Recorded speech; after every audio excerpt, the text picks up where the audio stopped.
The Marbella property market is one of the most competitive and dynamic markets within Europe right now. We're here today to talk about the challenges that come with the new inexperienced agent hitting the coast. Hello and welcome. I'm Mia Pearlman. I'm Vice President of the LPA and Managing Director of Affinity Property Group. I'm here today in the beautiful Invoga offices. Thank you, guys. And I'm here with three industry experts. We are tackling a very unusual, delicate subject. So let's see how we go with that. So I've got my three guests here. I'm going to introduce them myself. Sebastian Bockwick from Bromley Estates and Dunne from Hamptons MPDunne and Paula Morback from Lex Bureau. Thank you guys for coming today. Thank you. Thank you for having worked us. out together. We have a plus 100 years of industry experience here. So I'm looking forward to what we're going to be talking about. Paula, if you don't mind, I'm going to start with you. Sure. We are talking about a very delicate subject with the inexperienced agent coming into the coast with little to no training. How have you found personally in your law firm that has panned out for you? Have you come across problems? Have you come across indiscrepancies? Has the client been passed to you with misled information? How's it worked for you when you've had that inexperienced agent? Yes, of course. Well, I would say, first of all, that most agents in Marbella, maybe you don't think the same as I do, but they are great professionals and they work and they don't know what to do, and they know all the work that involves the purchase of a property. However, I've seen the consequences of clients who have been advised wrongly by an experienced agent. And that, of course, if they would have been advised by great professionals, both agents and lawyers since the beginning, they could have avoided major problems. And it's funny because the first case that comes into my mind is a case that came last week, I think, in Lex Bureau. And this is very common, which is, the poorly drafted, how do you say, arras, right? Because most of the inexperienced agents think they can deal with all the legal issues or the points that they have to go through. And, this was a buyer that he backed out of the purchase and he wanted the deposit back.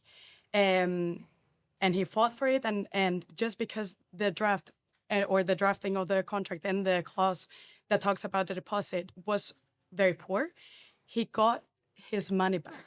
So the seller didn't only have his property out of the market for many months, but he also lost the money he expected that he could keep. Yeah. So this is one of the consequences we see in the law firm. Yeah. Wow. I mean, I find a reservation document, which is the initial part of a deal, is really where the agency has to stop. They pass that, and after that point, they shouldn't get involved in a PPC, which is, for our English listeners, it's the exchange documents, right? So when they go to that next stage where they can't back out. Yes. So that's really unusual if they're writing their own PPCs. Exactly. That's what we always advise. That's scary. It is. Mary, if I could start with you. What have you personally experienced with rookie agents within your agency? Because you deal with the high end. We do. So you have a lot at stake. I mean, every sale is precious, but when you're dealing with the millions, it's very, very important. What have you come across in your agency that you would like to alert people of, that you are cautious of? I think generally, everybody tries it's a business, so people want to be as professional as they can, but it is down to lack of knowledge. And they bring a client, and then we're a listing agency. We act for the sellers. We actually are more heavily, if I look at our sales, nearly always we're the seller agent. I keep saying to everybody, well, come on, can't we be the buyer agent? But historically, we're the seller agent. So we're representing the seller. And then we get a fabulous client with a very young or inexperienced person who's very good with them, but literally they can't advise them. And what happens is we end up taking over the whole deal, because at the end of the day, it's in our interest to make sure it goes correctly. They have no clue about LPO, about that's license of first occupation. I think legalities, how it should go. So really, we end up taking over the deal, and just make sure they get paid. In other words, we're really paying them just to bring somebody to the table, Yeah. and then we do the rest. And that has been, we had the exclusive sales right for La Morera on the beachfront, as you know, which was an extremely complex urbanization because it had a lot of issues left over from the Marbella planning crisis. And we basically were in the position we just had to deal with everything and literally just pay them for turning up. And after that, but we were quite happy to do it. But the clients then end up being with us, not with the people that they came from originally. So there you go. Yeah, it's such an awkward situation, isn't it? Because at the end of the day, we're there to sell properties. We're there to do a deal. Yeah. But when you're acting for your vendor and then you're acting for somebody else's buyer, it's actually not a fair split. Yeah. But it's your reputation on the line, so you've got to go with it. Well, I'm very much for the sellers, and a lot of the sellers, if we have an exclusive, it'll be somebody I have a business relationship for 10 years, 15 years maybe. Yeah. So it's not just somebody walked in the door, or it could be somebody referred from Hamptons, from London. Yes. So they're clients on a bigger level. We could get somebody referred from Dubai, from London, from New York, and our reputation's at stake because they're coming from another office somewhere else, who expect us to make sure that that client is looked after. So, we have to, I'm talking about the sellers. Yeah. So really we just sort out everything and just do it. Just get on with it. And Sebastian, you have the opposite in some senses to Mary, where she's dealing with the vendors. You're dealing with a majority of new developments. Yeah, I mean, So you have a kind of a situation where you've got everybody coming to your door, whether they have an office, they don't have an office, if they've got a Gmail account, if they've been in the industry for 20 years, they're coming to you with a client and they want to see one of your projects. Yeah. So you get the biggest array of all of us, really, probably. You've got more stories than all of us put together. Yeah, we see everything. I mean, obviously we do a lot of exclusive projects for big national developers here in Spain.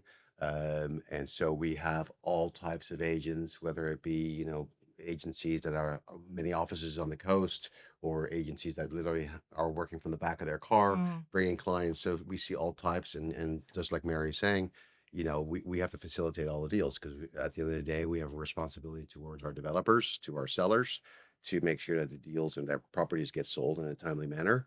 And because of that, we have to take control of a lot of the deals when it's an inexperienced agent. Especially on the development side, we do anyway, because of all the KYC that we have to take care of here in Spain. PPC is now a big process, isn't it? Correct. This anti-money laundering and data protection. Correct. So we have a whole team in our office of about 12 girls just doing KYC, data protection. So it's a big organization, but at the end of the day, when the agent brings the client to our development, once they've signed the reservation form, we take full control of the whole operation. Yeah. But do you have a difference when you get somebody that's got a Gmail account and they bring the client? Do you find the clients maybe not as educated as they would be if they'd come through maybe Mary, for example? No, absolutely. I think that, a lot of times also with inexperienced agents, some of them are bringing them to projects just because of commission, rather than actual data. So when they're advising their clients of what is a best property for them or their family, or an investment, and they might just be buying just as an investment or for family use or to rent out, whatever it may be the case, with an inexperienced agent, they're not really able to facilitate all the information, all the data that particularly a client might need. So therefore, when we see that, we do kind of a discovery as to what the client is looking for. Yeah. So we understand what their needs are, and therefore then be able to advise them correctly as to what is the best particular property for their needs. Yeah. Where an inexperienced agent, they might know one or two projects, they know it's a high commission, bring their client there and hope and pray that they're going to buy. Yeah.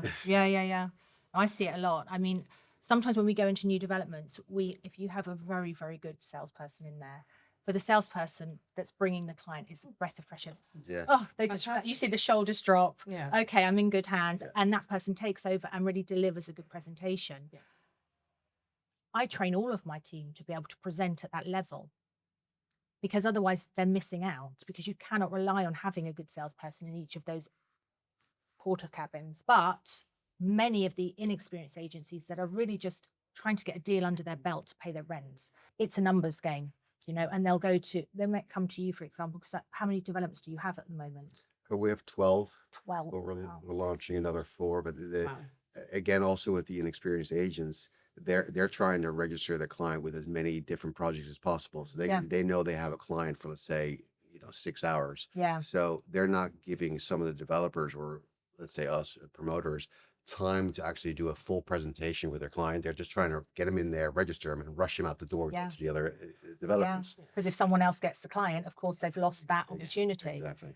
Yeah, and I think even that in itself is crazy, because I find a lot of the clients now aren't sticking with one agency. Oh gosh, yeah. Right. So 3 years ago, or let's say pre-COVID, you could count on your client making a good relationship with you, giving you 3 days of their time, and explaining the market that you only need to use one agency. They believed you, and more importantly, they were happy to go ahead with that. Now that's gone out the window. Now it's almost like the client has to see as many agents as they can in that 3 days. And it's just a logistical nightmare, on top of the fact that that client has then got different opinions coming in at all different angles. But that does lead to, we get a lot of clients calling us and eventually going, oh my God, thank God. Same. Because they said, I had no idea what it's like on the coast. I've been to the same property 3 times. With different agents. Everyone's got everything. What I've asked for sale, I'm told, oh no, it's no longer available. Then when we get there, there's another 2 agents standing, and I'm looking, what is going on? So then when they find you, they really go, oh, thank God, here. Okay, fine. I'm staying with you. And we'll, exactly as you've explained, explain for them how it works. We've access to everything. You've just got to get their trust. But it is, and as a selling agency, we run the client registration is one of the biggest problems we have. Yeah. Both with the owners and with the other agents.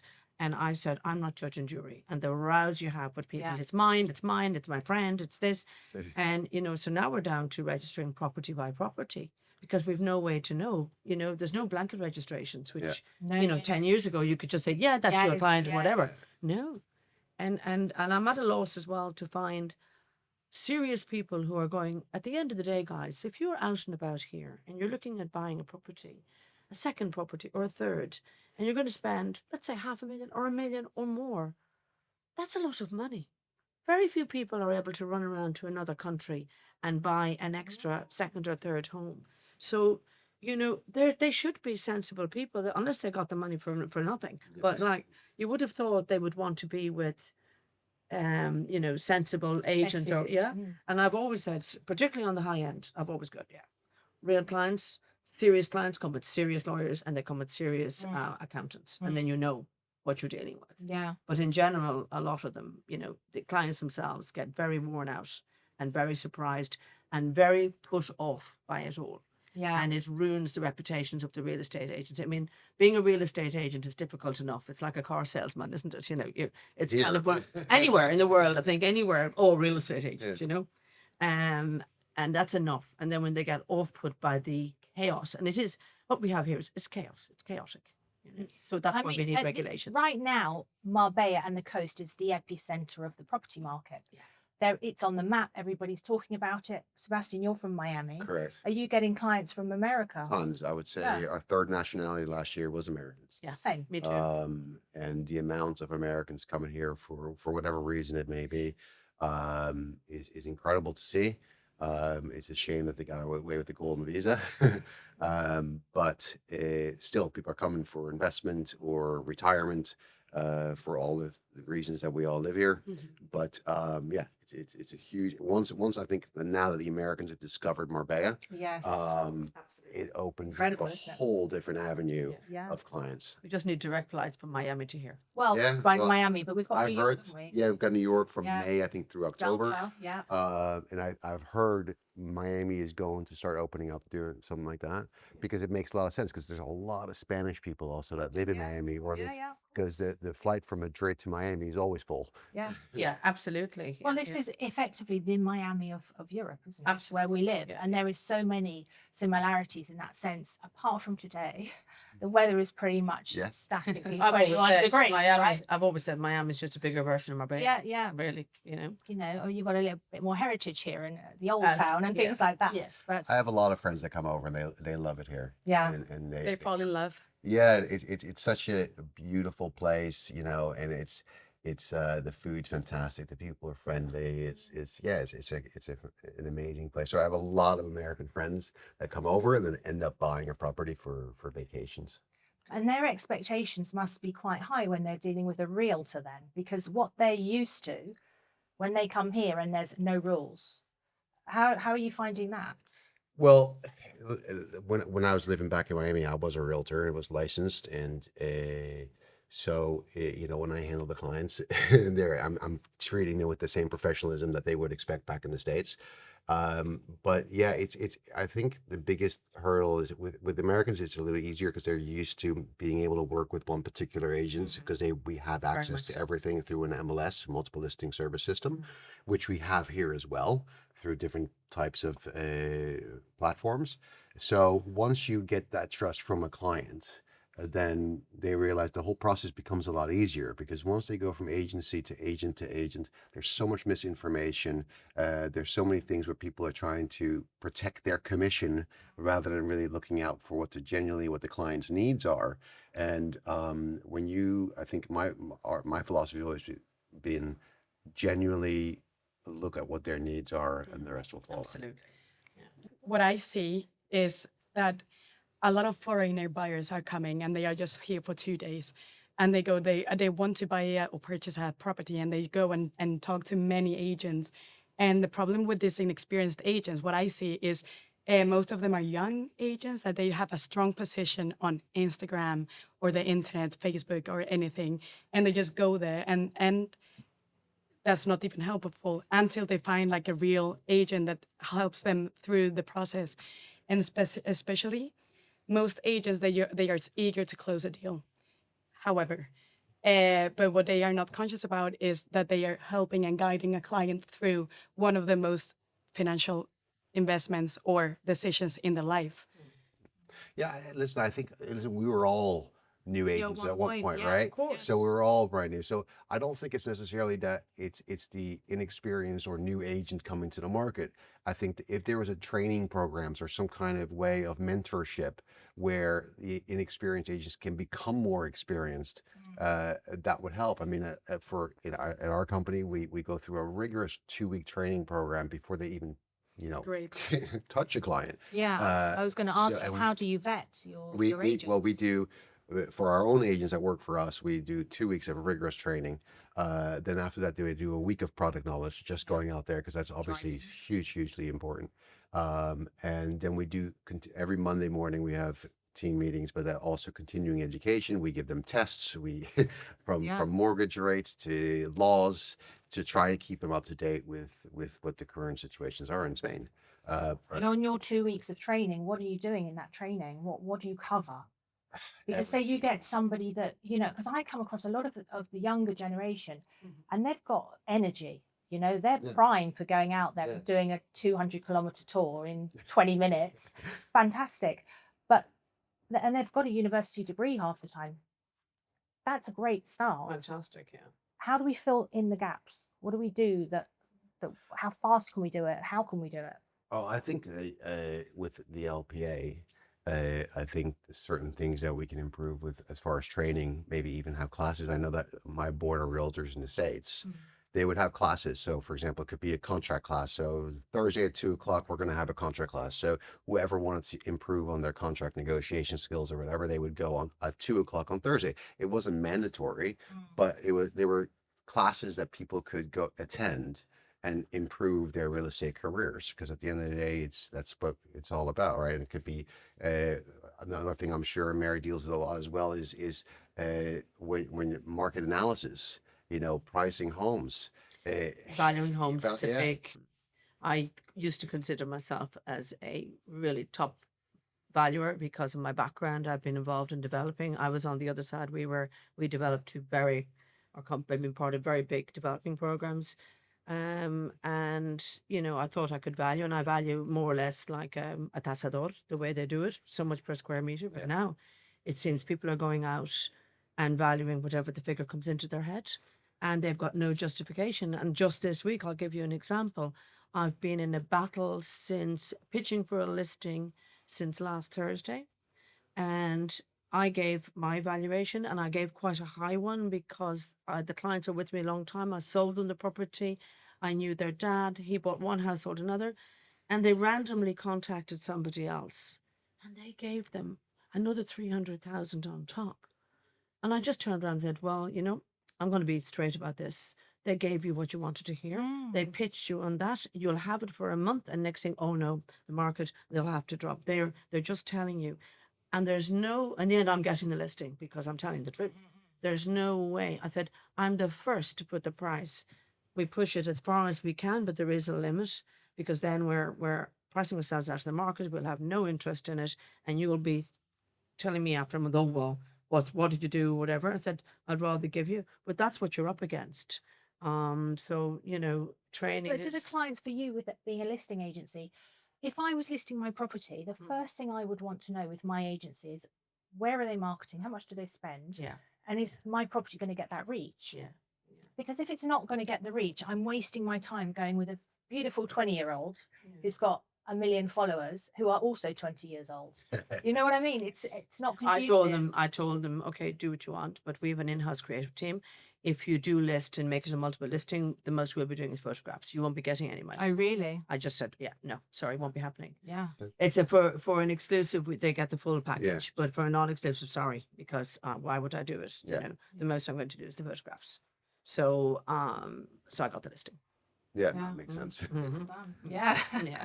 No, So I anyway. think valuing a property is so important, especially for when we're talking about inexperienced agents, because that can really break or make a property. Because if you overvalue a property, it's just sitting there and it's sitting on the market for a long period of time. It's the It worst. gets a bad reputation. People start wondering what's wrong with the property, Totally. and before Yeah, you know it, absolutely.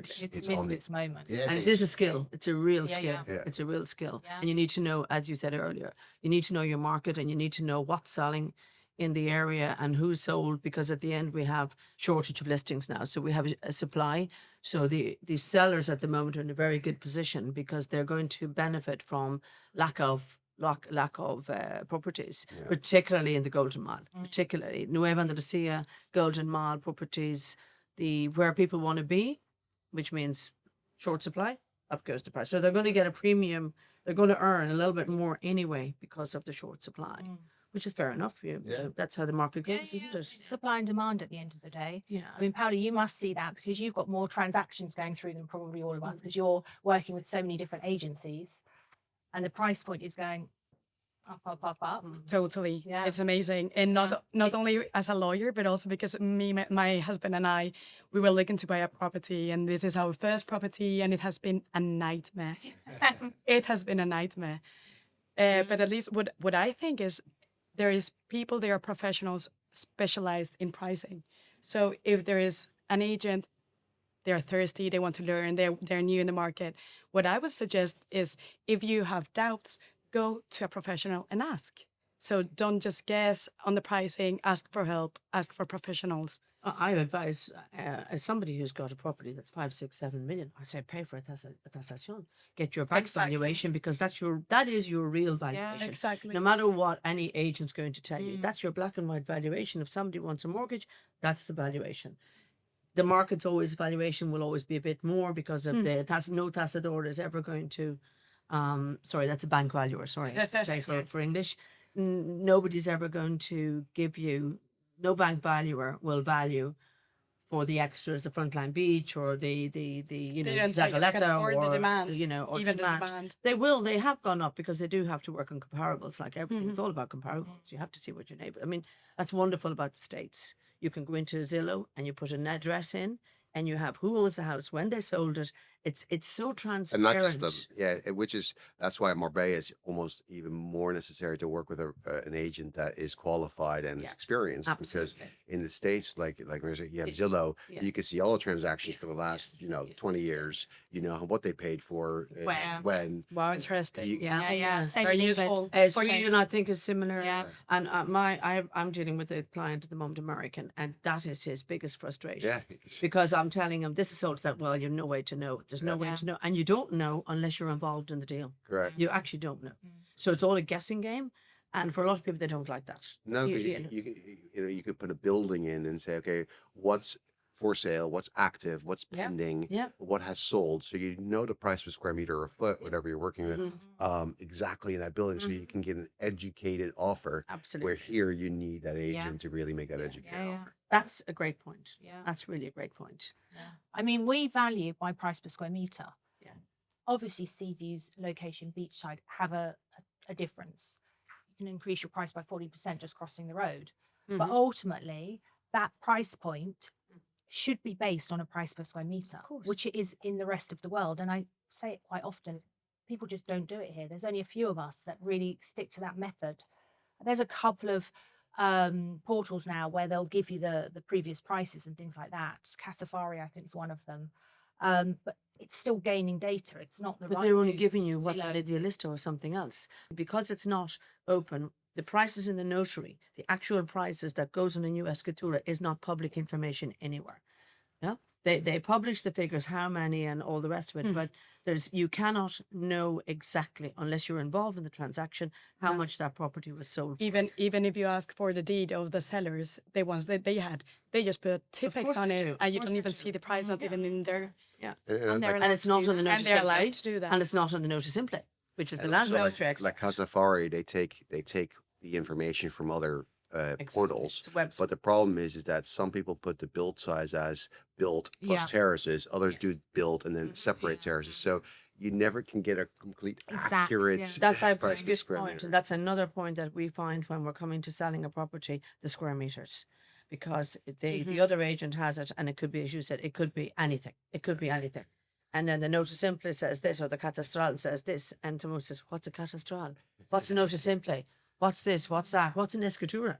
Yeah. That's where you have the lack of training and the lack of knowledge. Totally. And one thing is going out, showing a property and getting the yes. The rest of it that follows is the biggest part. And I think that's where a lot of deals with inexperienced people, they go, oh, it's so hard, oh, it's so difficult. It falls down for them because the information they have isn't correct. And when you get to the next stage with the PPC or the private contract, the whole thing goes skewerways because, well, you told me it was 600 square meters, but it's actually 350. The 600 is counting the communal, is counting this. And then, so it gets quite, Messy. difficult.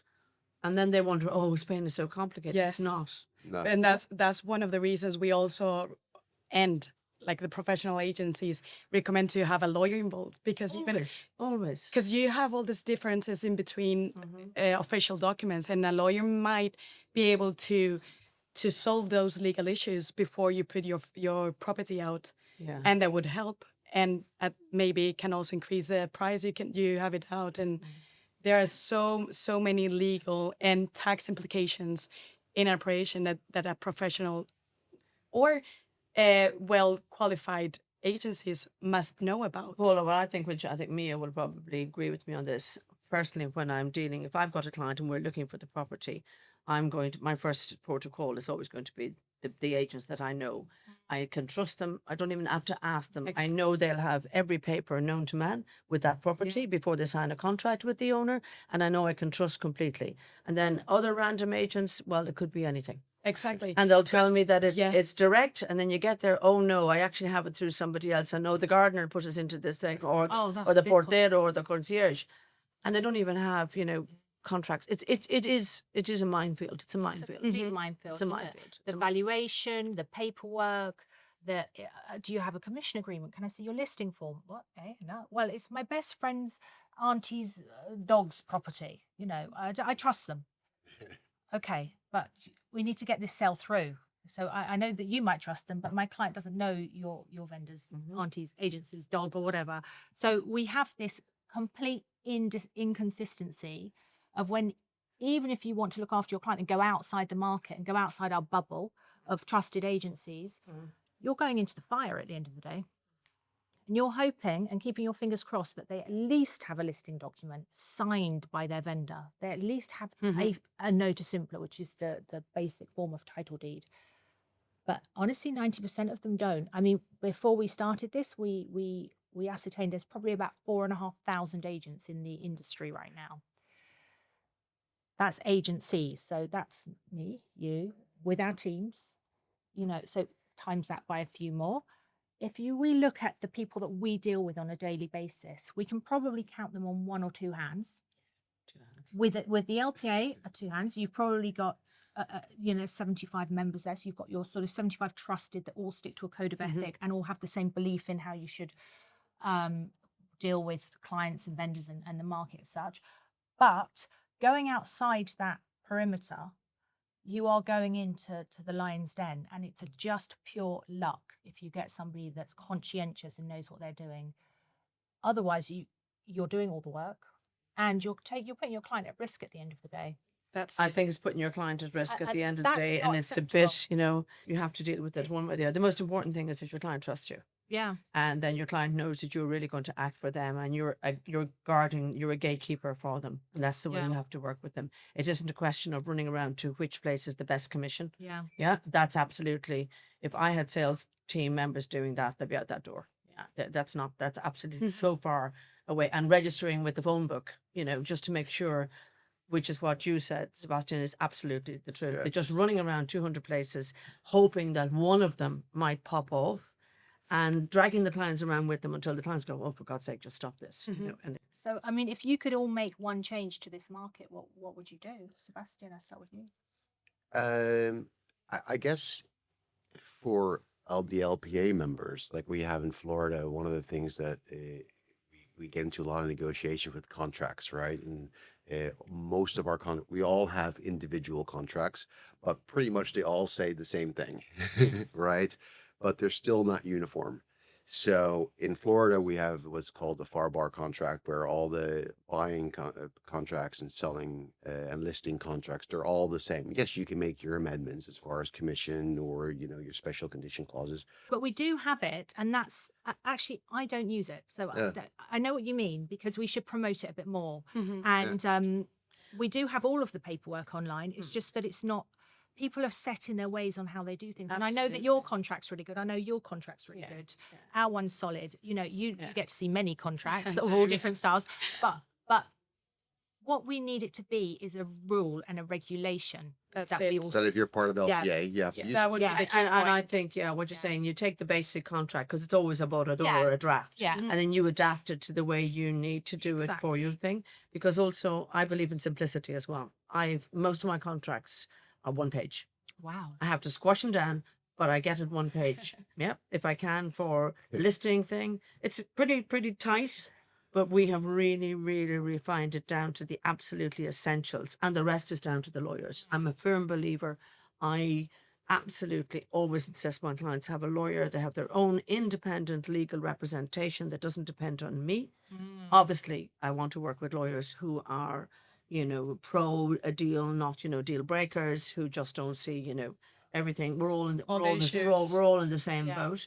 Neither would I want anybody to push a deal through just because we had to get it through. If it's not going to work, we back off and we say, let's go to the next property. This is impossible. Yeah. I think if you take ego out of the real estate, You have to take your ego out. we would have a lot smoother ride, because half the time the lawyer sometimes has the ego because they want to find discrepancies so they can prove their point, because sometimes their fee is a lot higher on the bigger properties. And sometimes you just get lawyers that are agent savvy. And by that, I just mean they understand, you have got an agent here, they're reputable. I know they found the right property for the client. They've got all of the documents. This is a smooth sailing property purchase. But it works two ways, Mia. Yeah. Like we try and get, let's say if I have a sale, I have two lawyers. I do an email to both of them introducing each other. Yeah. I give them, this is the way the deal is. This is what we've agreed. Make it easy for everybody and be clear. This is where the inexperience comes. Yes. It's a WhatsApp. So it's a WhatsApp agreement between two people. And I have people in my office that I have gone absolutely AWOL over it. I said, formal offers, all offers come in on an email, not on a WhatsApp. WhatsApp now, it's WhatsApp. They say, I have it all agreed, whatever. They have nothing agreed. And then next thing we have to come in and, like you, we have to provide sales support, legal, administration, and all the rest of it, which costs a lot of money. And at the end of the day, we're all paying sales agents very high commissions. We're paying 25, 30 to 40 to up to even 45 and 50%, depending on what's involved in it. That's a lot of your fees when you have to deal with all the paperwork on the other side, and if they don't bring you the right paperwork. Yeah. So, there's a lot Frustrating. involved. Frustrating. Yeah. But I don't know if you have experience as well, because what I also see is that lawyers maybe come from another part of Spain and they come to Marbella and they find all the particularities of the urban planning. So we always go like, find someone who knows about the market in Marbella because it's very specific. And if you can get that lawyer to visit the property, it changes a lot. We had a situation recently where we were working with a new developer. He'd just built this property. The lawyer was unsure of the developer because they were new.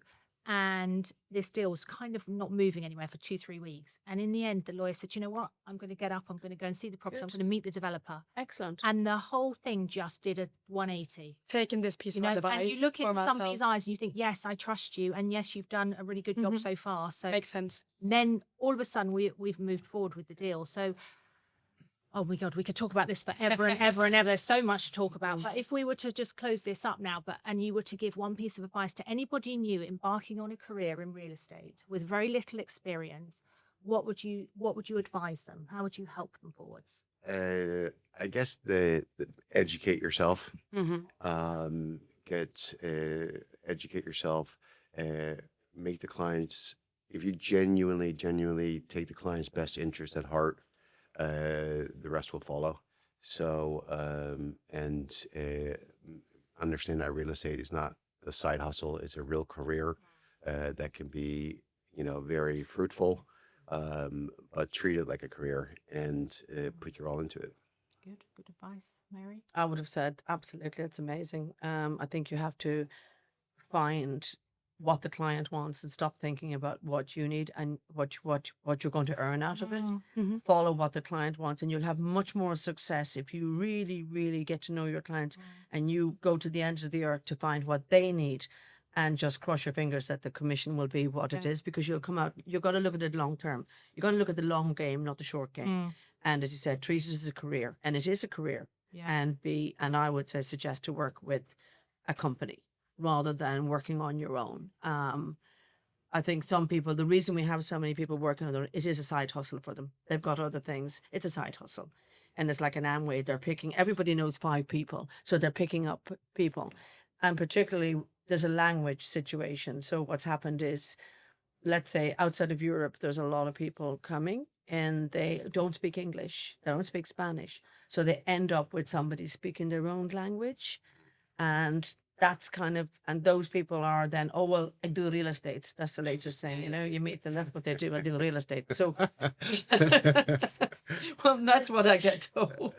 I meet people and I do real estate. And I go, okay, fine. And, and you feel like they think they think we're all dinosaurs. Yeah. Yeah. So they're, on whatever. But again, work with somebody, treat it. I think that's amazing advice. Treat it as a career and find yourself a decent agency to work with. Yeah. And a professional. And value your own reputation. Absolutely. My reputation is everything. And I joined the industry 25 years ago. And the first piece of advice somebody gave to me, they had also started their career, and so they were as new as me. They were an inexperienced agent. And I said, just starting with this company, can you give me any advice? And he said, yes, don't lie to a client. I thought, right, okay, tick, done. Don't lie to a client. And I've carried it through. No matter if it's been detrimental to that deal, I would rather give that bad news, lose that deal. There's another one around the corner. Having a good reputation in this industry is massively underrated. That's, for me, the bigger problem with the agents coming in. They're acting for today. They're not worried about 2 weeks, next year, 10 years ahead. And because of that, they're treating the people around them with disrespect. And if I was to get on my soapbox, that would be my kind of closing statement. Be kind, look after the people that you work with, and do the job properly. Not within a desperate measure because you need to pay the rent. If you're going into real estate, go into it because it's the right career and you spent time, dedication, and you've got finances to back you up and go forwards with it without this desperation. So I'd like to end these podcasts with just some quick fire questions off topic. Okay. So Let's off see. topic. I'll start with you, Mary. Are you superstitious? And if so, do you have any things that you do that bring in a deal? Superstitious, yes, absolutely. You are. I've been worried about a jinx, so I try and stay quiet until it's all done. Yeah, so definitely, I would be very superstitious, and I think you just keep it quiet till it's all done. And Don't have any. I need to Yeah, take touch 4 wood. times. I do that all the time. I manifest, and I speak to the universe. I believe karma is a bitch. It comes and bites you in the. Yeah, I believe what you do comes around. So therefore, that would be my thing. Karma is karma, and the people. Some people, well, it's just karma. And Paula, in the legal world, are there any hidden traits or tricks that we should know about that you lawyers do to help sales go along or to? I won't confess about this. I will suggest you to come and visit me in my office. No, but it's basically the same because I think both professions, both agencies and lawyer, it's all about the trust. So I think it could all apply for lawyers as well. Is not to lie to a client and to put their interests first. And I think that both agents and lawyers must be on the same side because at the end, we all want the best for our clients. So work together. Work together. Yeah. And Sebastian, where do you live and why? My wife and I, we live in Costa, in Golf. With the ducks. Yeah, the dogs. We love it there just because it's Marbella, but just outside. So we live a more quiet life, and we live in a house. It's on the golf course. It's very nice, and it's our haven. We spend a lot of time at home. We're not really people that go out a lot. So I really, if you ask me for restaurant recommendations, I wouldn't be the best. Do you play golf?